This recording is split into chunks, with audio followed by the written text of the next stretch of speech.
जी Ravendra, sir. तुम कब जागेंगे, कब अपने बच्चों को अच्छा भारत देंगे? सर हम तो जागे हुए हैं। फिर आपकी भूमिका क्या रही? हमारी भूमिका आपके साथ है, आपके मार्गदर्शन में जो आप आदेश करेंगे। तो क्या आपके हाथ में पेन है? आप एक एक करके जो मैं कह रहा हूं उसे आप नोट करेंगे? एक मिनट। बिल्कुल पेन है, बस डायरी ले लेता हूँ। बिल्कुल बिल्कुल। आपको मुख्य रूप से दो काम करना है। पहला काम है, जी सर। आपकी उम्र क्या है रावेंद्र जी? मैं सर अभी हूँ 27 कंप्लीट, 28 रनिंग। तो देखा जाए तो आप एक महत्वपूर्ण युवा हैं जिनके सामने पूरा जीवन पड़ा हुआ है, जिन्हें स्वयं के लिए अच्छे भारत का निर्माण करना ही चाहिए। जी करना चाहिए कि नहीं करना चाहिए? बिल्कुल बिल्कुल इन करना चाहिए। राजनेताओं ने तो आपके ऊपर वही गुलामों के नियम थोप के रखे हैं जो अंग्रेजों ने 1857 की क्रांति दोबारा ना हो पाए उसको कुचलने के लिए, भारतीय गुलामों को उत्पीड़ित करने के लिए, शोषित करने के लिए और उन्हें प्रक्रिया में उलझाकर न्याय से वंचित रखने के लिए जो नियम कानून बनाए गए थे, यह अत्यंत दुख का विषय है कि वो आज आपके ऊपर थुपे हुए हैं। थुपे हुए हैं कि नहीं थुपे हुए हैं?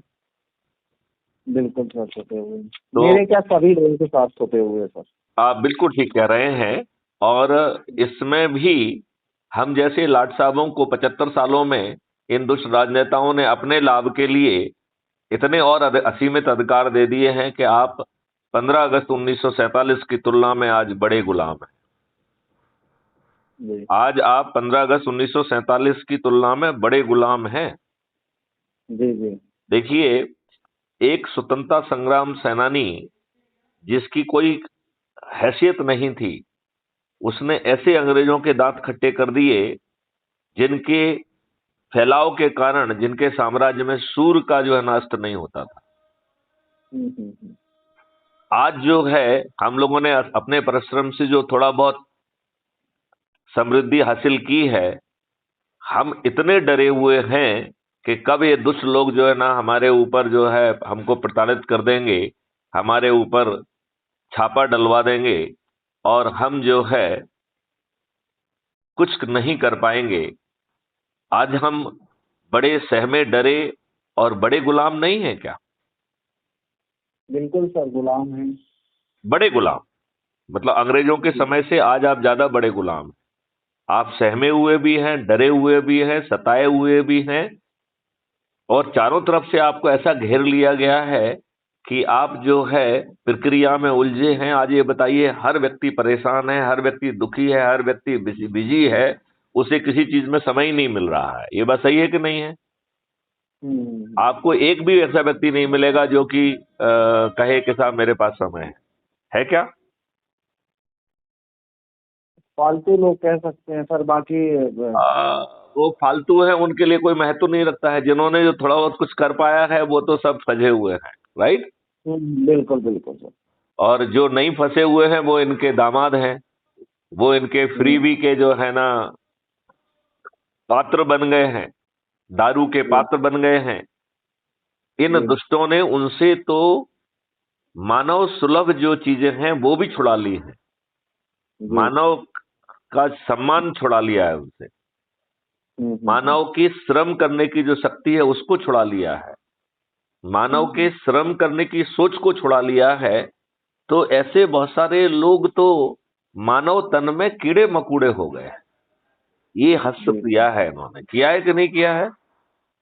जी वो मानव तन धारण किए हैं, संभवतः मानव तक और मानव कहलाने लायक उनमें कुछ बचा नहीं है। ये बात आप मानते हैं क्या? हम्म। अच्छा, चलिए, अब आपके हाथ में कलम पोथी आ गई है, हाँ आ गए सर। तो अब आप नोट करिए कि आपको जी करना क्या है। जी पहले आपको, 27 वर्ष का समय बहुत छोटा होता है, तो आप अपने अनुभव से और आप बाकी आसपास के लोगों के अनुभव से उन अच्छे लोगों की सूची बनाइए जो अपने बच्चों के लिए अच्छे भारत का निर्माण की कल्पना रखते हैं, सोच रखते हैं, चिंतन रखते हैं, चाहे उनमें क्षमता हो चाहे ना हो, क्षमता होना जरूरी नहीं है। अच्छा। क्योंकि आज तो बहुत सारे लोग जो है अपने बच्चों के लिए अच्छे भारत को पैदा करने की सोच भी नहीं रख रहे हैं। उन्होंने अपने आप को दल गुलाम और अंधभक्त बना लिया है। वो तो अपने बच्चों के भी सगे नहीं बचे हैं। इस बात को आप मानने के लिए तैयार हैं क्या? बिल्कुल सर, मानने के लिए तैयार। जब आप आज स्थिति ये है तो भविष्य की स्थिति को तो लोग वही नहीं कर रहे हैं कि उसको भविष्य में क्या स्थिति होगी, क्योंकि आज की स्थिति तो हम झेल रहे हैं, भविष्य की स्थिति जो बच्चों को झेल रहे हैं। बिल्कुल सही। तो भविष्य की तो किसी भी स्थिति को आप नहीं झांक पा रहे हैं।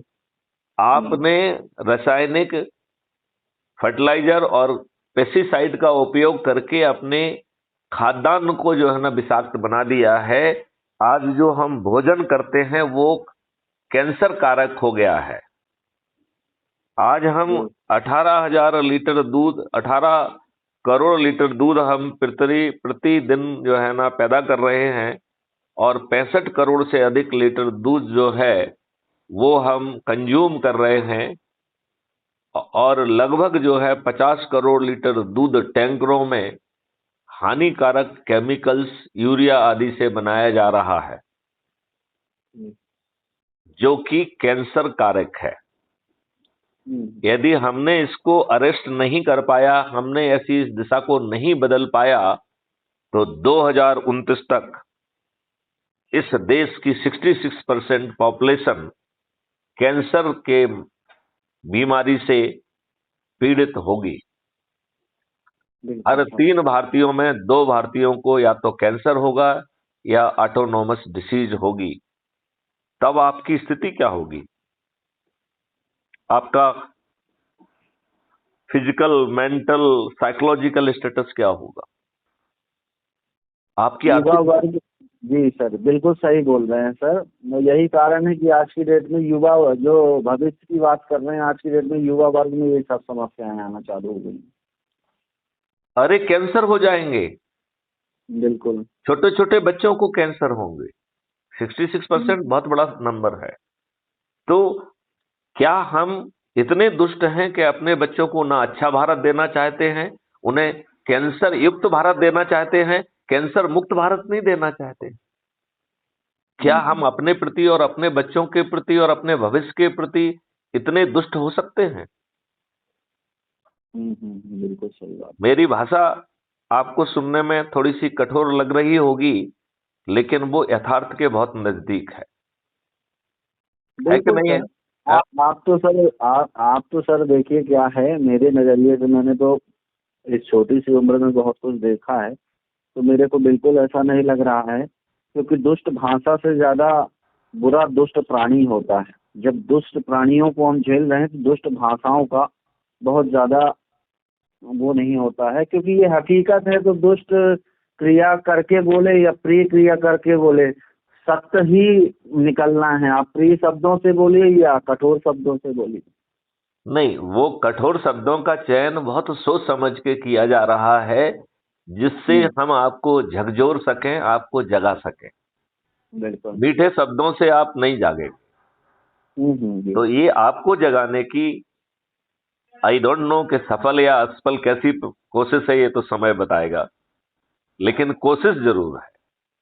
जी बिल्कुल सर। चलिए अब अपन इस बात पे आते हैं कि आपको क्या करना है। तो नंबर 1, आपको जो है इतने समय में और दूसरे लोगों से मिलकर ऐसे लोगों की सूची बनाना है जो चाहे क्षमता ना रखें, लेकिन वो अपने लिए और अपने बच्चों के लिए अच्छा कैंसर मुक्त भारत चाहते हैं, अच्छा भारत चाहते हैं, गुलामों के नियम कानून से मुक्ति चाहते हैं, जो ऐसी प्रशासनिक व्यवस्था चाहते हैं जो पारदर्शी हो, अकाउंटेबल हो, संवेदनशील हो।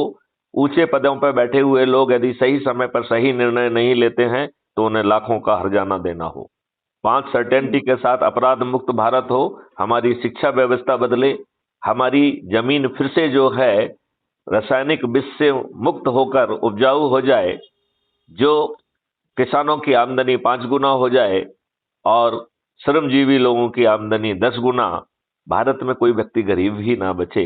भारत में भारत सरकार के पास इतना धन जो कि वर्षा हो कि उसके पास आज की तुलना में 20 गुना पैसा आ जाए और उसे आपके ऊपर टैक्स ना लगाना पड़े, आपको कर्ज ना लेना पड़े, आपके ही डेबिट अकाउंट से आपको कर्ज भी मिल जाए और धीरे आसान किस्तों में अपने आप कट भी जाए।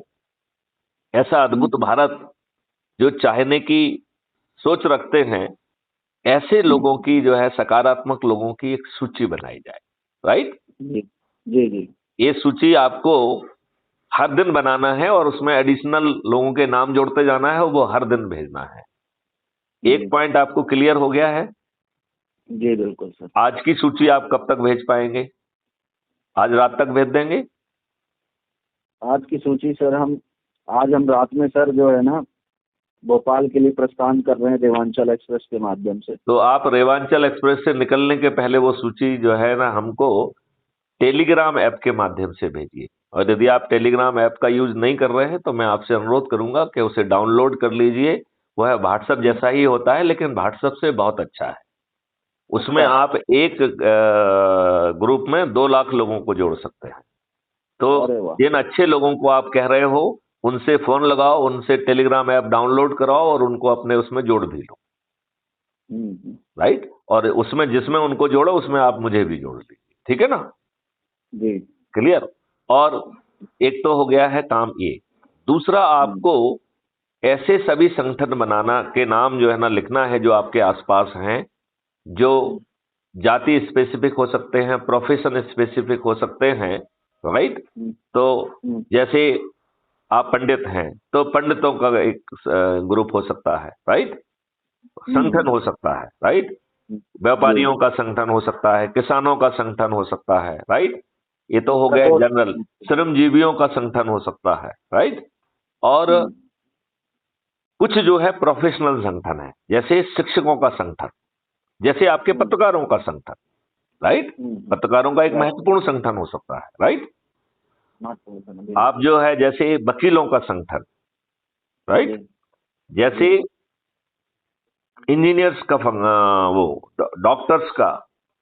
राइट तो प्रोफेशनल, समाज सेवा और कुछ जो है विशेष प्रयोजन से, विशेष काम से जो संगठन बड़े हुए हैं अपने आसपास, उनकी सूची बनाना है आपको जी, जो आपके संज्ञान में है।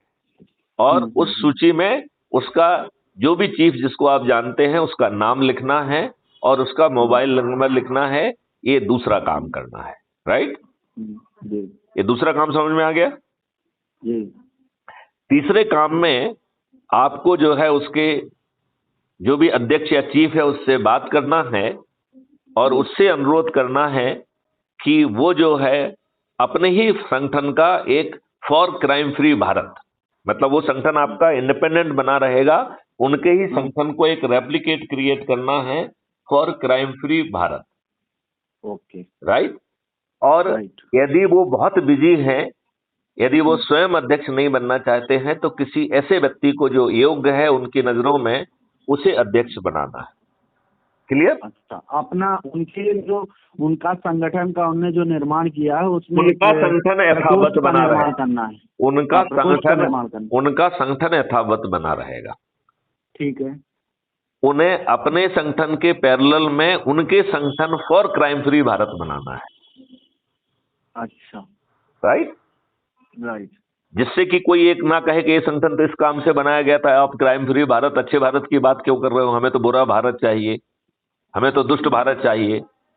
आप तो जो है ना अपने संगठन की जो उद्देश्य था उसकी बात करिए। तो ये संगठन जो है उनका ही रहेगा लेकिन फॉर क्राइम फ्री भारत रहेगा। राइट अब आपने देखा होगा बहुत सारे अध्यक्ष बहुत बिजी रहते हैं, वो कहते हैं साहब हम कितना निभाएंगे, हमारी ये जिम्मेवारी, ये जिम्मेवारी, ये जिम्मेवारी। यदि उनके पास जिम्मेवारियां बहुत अधिक हैं तो वो एक अपने योग्य व्यक्ति को जो है ना अध्यक्ष नामित करें। ठीक है ना? फिर उस अध्यक्ष से बातचीत करके उसे प्रेरित करना है कि अपने आसपास के लोगों से अच्छे लोगों को, ऊर्जावान लोगों को 2 उपाध्यक्ष, 4 सहायक उपाध्यक्ष और 8 एग्जीक्यूटिव मेंबर को जो है आइडेंटिफाई करना है, उनका नाम नंबर मुझे भेजना है और उनको जोड़ लेना है। और इसका जो है इन सब लोगों को यदि वो टेलीग्राम ऐप का यूज नहीं कर रहे हैं तो टेलीग्राम ऐप का यूज करें और उन्हें टेलीग्राम ऐप से जोड़ दिया जाए, ठीक है ना? और मुझे भी जोड़ दिया जाए। इतनी बात समझ में आ गई क्या? ठीक है, बिल्कुल आगे। टेलीग्राम ऐप जो है अपने सदस्यों को से वीडियो कॉल की जो है ना सुविधा देता है, राइट? तो फिर हम इनसे इनके चूंकि हम भी जुड़े होंगे तो हम उसी ऐप के माध्यम से इनके सदस्यों की वीडियो कॉन्फ्रेंस करेंगे और उनकी चिंता क्या है, उनका चिंतन क्या है, पहले हम क्राइम फ्री भारत से उनकी चिंता कैसे दूर करेंगे, ये हमारी पहली प्रायोरिटी होगी। हम वो क्राइम फ्री भारत से भारत कैसे बनाएंगे वो दूसरी प्रायोरिटी में आएगा, ठीक है ना? फिर इसके बाद जो है उन्हें आगे क्या करना है ये हम उन्हें समझाएंगे, ठीक है ना? तो अभी आज के निर्देश यही 3 पॉइंट तक सीमित हैं। आप अच्छे ढंग से समझ गए हैं या कोई प्रश्न पूछना चाहेंगे? नहीं, मैं सब समझ गया हूँ। ठीक है ना? तो हर किसी को टेलीग्राम और ये अलग अलग बनाना है। यदि मान लो देखिए सर, अभी में जो है ना, आपको देखिए क्या है, संगठन जब ताकतवर होगा अपना धीरे धीरे, जब ये अखबारों में, समाचार पत्रों में, यूट्यूब चैनलों में इसके बारे में लोग जागरूक होना चालू कर देंगे। सबसे पहली जो लीड बनाए ना सर, वो पत्रकारों के संगठनों को फोकस करेंगे तो क्या है, संगठन थोड़ा है जो है ना, संगठन का बेस बहुत मजबूत होगा। और हमारी हर एक छोटी छोटी एक्टिविटी जो है ना, अगर हमारे पत्रकारों के संगठन के सदस्य हमारे संगठन में थोड़ा भी इंटरेस्ट लेंगे तो हमारे लिए वो बहुत अच्छा है, और हमारे लिए अच्छा है तो आम जनमानस के लिए बहुत अच्छा है। बहुत सुंदर बात आपने कही है। तो पहली वरीयता पत्रकारों को दे जाए, लेकिन हमें ऐसे सभी संगठनों को पहचानना है जो प्रोफेशनगत हों, जो जाति और समाज के विभिन्न पहलुओं के लिए हों या प्रोफेशन बेस्ड हों। हमें इसकी पहले एग्जॉस्टिव लिस्ट बनाना है, फिर उनके जो है चीफ को, अध्यक्ष को आइडेंटिफाई करना है, उसका मोबाइल नंबर मालूम करना है, फिर उससे बातचीत करना है। यदि आप उससे बातचीत कर रहे हैं उस समय मुझे भी चाहे तो कॉन्फ्रेंस कॉल में ले सकते हैं, राइट? तो उससे क्या होगा, हम इसको पहले उसके बाद में बात ना करें, हम सभी संस्थाओं के पैरेलल में कार्रवाई करेंगे। नहीं, बहुत अच्छी सोच है सर। हाँ, मतलब हम ये पहले वो बाद में नहीं करेंगे। पत्रकार वाला काम करेंगे। जो न क्षत्रियों का संगठन होगा वो क्षत्रियों की बात करेगा, ब्राह्मणों का संगठन ब्राह्मणों की बात करेगा, जो बनियों का संगठन बनियों की बात करेगा, और जो ब्रॉड प्रोफेशंस हैं जैसे किसान, वो किसानों की बात करेगा, जो है श्रमजीवी है वो श्रमजीवी की बात करेगा, व्यापारी की बात करेगा। तो बनिया अलग चीज है, व्यापारी अलग चीज है। बनिया एक कम्युनिटी है, व्यापारी में सभी कम्युनिटी आ जाएगी। राइट। किसानों में सभी कम्युनिटी आ जाएंगे, सभी जाति धर्म सबके लोग आएंगे उसमें, राइट? व्यापारियों में सभी जाति और धर्म के लोग आएंगे। बनिया कम्युनिटी हो गई। तो अच्छा, प्रोफेशन में फिर हम सभी प्रोफेशन में सभी जाति के लोग आएंगे, जैसे शिक्षक, राइट? वकील, सभी जाति के वकील हैं, है कि नहीं है? बिल्कुल सर। जैसे साइंटिस्ट, जैसे इंजीनियर, जैसे डॉक्टर, जैसे चार्टर अकाउंटेंट। लेकिन इसमें शिक्षकों को वरीयता देना है। क्यों? क्योंकि गुरु गोविंद दो खड़े काके लागू पाए, बलिहारी गुरु आपकी गोविंदियो बताए। गुरुर ब्रह्मा गुरुर विष्णु गुरुर्देवो महेश्वरा, गुरु साक्षात परम ब्रह्मा तस्मै श्री गुरुवे नमः। तो गुरुओं को यदि हम जोड़ लेंगे तो गुरुओं के माध्यम से हम छात्रों पे पहुंचेंगे, और छात्रों के माध्यम से उनके अभिभावकों के पास पहुंचेंगे, और उनके परिवार के सदस्यों से पहुंचेंगे। तो यात्रा बहुत तेज होगी। और बाकी लोग जो है वो सब जगह नहीं है, लेकिन शिक्षक तो हर जगह पे है। गांव में एक चीज अच्छा प्रयास किया जा सकता है कि देखिए सर, बिना डायरेक्टरी, देखिए क्या है, रेस में दौड़ना है तो टेक्नोलॉजी के हिसाब से दौड़ेंगे तो बहुत ज्यादा उसका फायदा होगा। एक एग्जांपल की बात कर रहा है कि हमें अगर संगठन को मजबूत करना है, सदस्यों को बढ़ाना है, तो सदस्यों को बढ़ाने के लिए सबसे पहले तो क्या है कि भाई हिंदुओं का संगठन, ब्राह्मणों का संगठन है। तो बहुत अच्छी बात बोला है आपने कि ब्राह्मण, जिसने सर्व समाज के लोगों ने जो ब्राह्मण समाज के लोगों ने ब्राह्मण समाज के अपने नेता को नेतृत्व के लिए खड़ा किया है। अगर उससे हम चर्चा करें तो अगर वो व्यक्ति हमारे कम्युनिकेशन में आता है तो उससे कोई अच्छी बात है ही नहीं, और नहीं भी आता है तो कम से कम लोग इस संगठन के बारे में जागरूक हो रहे हैं, जागरूकता फैल रही है संगठन के बारे में। ठीक है, अब हम एक नहीं, व्यक्ति से देखिए कांटेक्ट में देखिए। आ रहे हैं और वो व्यक्ति जो है ना हम्म उसके अधीनस्थ अगर 20,000 लोग जुड़े हैं तो 20,000 तक हमारी आवाज एक झटके में जा रही है। हम्म।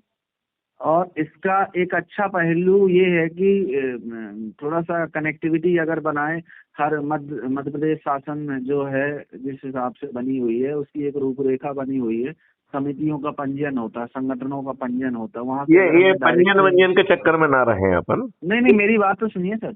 हम्म। जो वो हमें डेटा मिल जाए ना तो डायरेक्टरी के हिसाब से हम बहुत जल्दी पहुंच जाएंगे। आप डाटा पे मत जाइए, आपके आसपास जो संगठन है उनको पहचानिए आप, राइट। अच्छा जी क्योंकि उसमें क्या है, आपके आसपास के संगठन होंगे, उनके लोगों को आप जानेंगे। आप जी जी, अजनबी लोगों से बात क्यों करना चाहते हैं? बिल्कुल सही बात। आप जिनको पहचानते हैं, जो आपको जानते हैं, जो आपको इज्जत देंगे, उनको उनके पास जाइए ना आप। अरे वाह वाह, बहुत अच्छी बात की आपने तो, गुड। हाँ हाँ। जी जी तो देखिए, इसमें आम लोगों के पास सीधे नहीं जाना है। जी जी, बात समझ रहे हैं आप? बिल्कुल सर बिल्कुल। हमें जो है आम लोगों के पास सीधे नहीं जाना है, हमें परिचितों के बीच में जाना है, परिचितों के बीच में जाना। जो आपको जानता हो, जो मुझे जानता हो। देखो, हम कहते हैं पब्लिक ऐसी है, क्या कोई पब्लिक आसमान से पैदा हुई है? वो पब्लिक किसी ना किसी की बेटा है, किसी ना किसी का बाप है, किसी ना किसी का भाई है, किसी ना किसी के मोहल्ले में रहता है, किसी ना किसी का रिश्तेदार है, किसी ना किसी का पड़ोसी है कि नहीं है? यदि हम उसे जनता कहने की बजाय अपना रिश्तेदार, अपने परिवार का सदस्य, अपना मित्र, अपना पड़ोसी, अपने आसपास का युवा साथी, अपने आसपास का बुजुर्ग, अपने आसपास के संगठनों से जुड़ा व्यक्ति कहेंगे, तो हमारी उससे कनेक्टिविटी होगी कि नहीं होगी? बिल्कुल होगी। जो नेगेटिव चीजें हैं हम उसे बहुत अच्छे ढंग से कह पाएंगे कि नहीं कह पाएंगे? कह पाएंगे सर। हम उसे जगा पाएंगे कि नहीं जगा पाएंगे? जी जी और जब जो है उसकी जेब से कुछ नहीं जा रहा है, उसे कोई चक्का जाम नहीं करना है, जुलूस नहीं निकालना है, पुतला दहन नहीं करना है, कलेक्टर एसपी को पिटीशन नहीं लगाना है, उसे जंतर मंतर नहीं जाना है, रामलीला मैदान नहीं जाना है, शाहीन पार्क नहीं जाना है, तो बिना कुछ खोए, बिना कुछ किए, यदि ताज भी उसके सिर पे आ रहा हो और महापरिवर्तित भारत भी उसको मिल रहा है, और यदि फिर भी वो जागने के लिए तैयार नहीं है, तो वो खुद के प्रति और अपने बच्चों के प्रति दुष्ट है कि नहीं है? बिल्कुल। तो फिर हम उसे दुष्टता का एहसास दिलाएं। जब 25 लोग उसको दुष्ट कहेंगे तो वो कहेगा हाँ यार, हम अपने लिए और अपने बच्चों के लिए दुष्ट क्यों हैं? कम से कम हम हमें अपने लिए और अपने बच्चों के लिए तो दुष्ट नहीं होना चाहिए। भाई, हम दुनिया के लिए दुष्ट बने रहें, खुद के लिए दुष्ट होना चाहिए क्या हमें? जी, सही। नहीं, आप क्या सोचते हैं, खुद के लिए दुष्ट होना चाहिए क्या? नहीं नहीं, क्यों खुद के लिए भी दुष्ट नहीं होगा, अपने परिवार के सदस्यों से ज्यादा मोह उसको किससे होगी। तो फिर अच्छा भारत हमें पैदा करना चाहिए ना। इन दुष्ट राजनेताओं ने तो 75 सालों में अच्छा भारत पैदा किया नहीं है, अच्छे लोगों को टिकट नहीं दिया है। ये खुद अपराध करते हुए, देखिए, दारू बांटना, पैसे बांटना, साड़ी बांटना आज की डेट में अपराध है कि नहीं है? बहुत तो बड़ा वो अपराध है। तो वो अपराध करके जीत रहे हैं, आपके वोट से जीत रहे हैं, आपको रिप्रेजेंट नहीं कर रहे हैं। पार्टी विप से बंधे हुए बंधुआ मजदूर हैं ये विद्वान हो सकते हैं, लेकिन ना ये अपना भला कर सकते हैं ना दूसरे का भला कर सकते हैं। ये भ्रष्टाचार करके जो उन्होंने करोड़ों रुपए खर्च किए हैं, केवल उसकी पूर्ति कर सकते हैं। ये बात आप मानते हैं कि नहीं?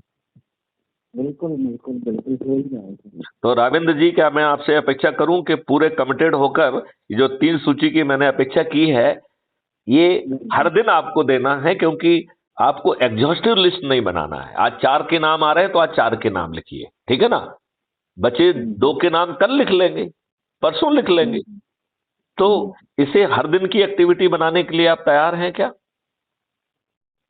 सर मुझे जो है ना दिन के हिसाब से अगर मुझे साप्ताहिक दें तो थोड़ा सा मेरे लिए भी उचित होगा। नहीं, वो क्योंकि क्या देखिए, है, हमें कह रहे हैं आप एक को करो ना प्रतिदिन। सप्ताह में मैं 7 इसलिए बोल रहा सप्ताह में हूँ, किसी न किसी चीज में बिजली बने, जस्ट सप्ताह में क्या प्रॉब्लम होगी वो मैं आपको बता दूं।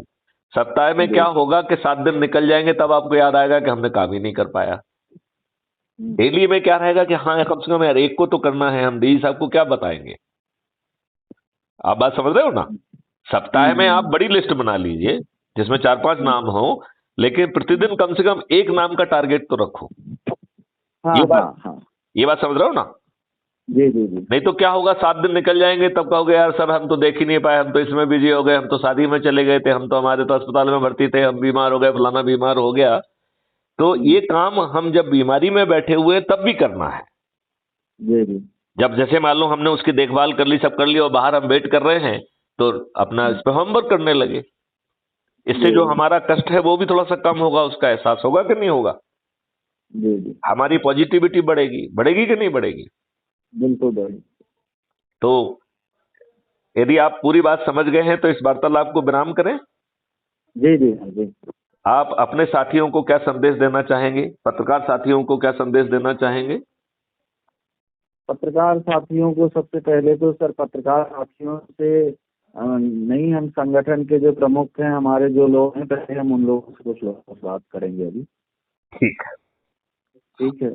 चलिए। तो अभी पत्रकार साथी में नहीं आएंगे, क्योंकि सर क्या है, संगठन के लोग हैं, जो जैसा आपने मार्गदर्शन किया, हम संगठन को फोकस थोड़ा सा करेंगे ना, तो हमारी मेहनत, अगर महीने भर हम मेहनत करेंगे तो 150 लोगों को समिति में किसी न किसी माध्यम से जो है ना प्रचार पत्र भी होगा, और उसके साथ अगर 100 लोग भी अच्छे लोग हमारे आ गए समिति में, 2-3 लोग भी दिन के, 4 लोग भी दिन के, तो वो संगठन, हमारी टीम बड़ी स्ट्रांग हो जाएगी।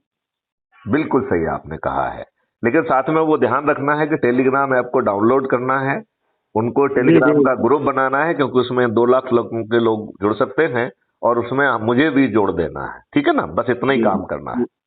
जी जी जी। ठीक है ना। तो चलिए, आपको मैं धन्यवाद देता हूं रावेंद्र जी। देर से जागे लेकिन जाग रहे हैं हम। हमारे प्रयास रहेंगे तो हम महापरिवर्तित भारत को जमीन पे उतार पाएंगे। राइट। चलिए, जय हिंद, जय भारत, जय गुरुदेव।